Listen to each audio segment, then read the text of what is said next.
Sveiki! Šodien iepazīstināšu ar Eko SRM 300 TES.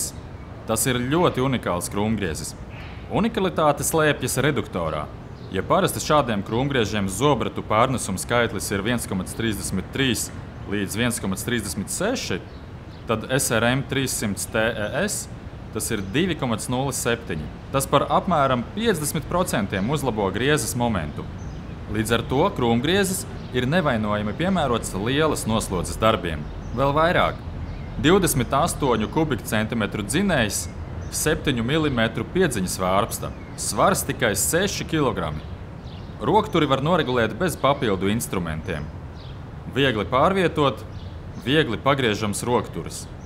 Tagad iedarbināsim motoru un paskatīsimies, kā tas pļauj ļoti garu zāli. Protams, ir arī Easy Start sistēma. Iedarbināsim dzinēju un sāksim darbu.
Augi ir dažāda lieluma un garuma.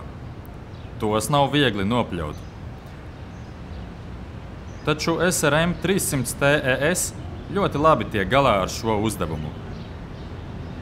Šķiet, ka šeit arī salīdzinoši nesen zāle ir pļauta. Starp nesen izaugušo zāli redzama nopļautā zāle. Ļausim filmēšanas grupai atpūsties, un es šeit pabeigšu savu darbu. Paldies par uzmanību!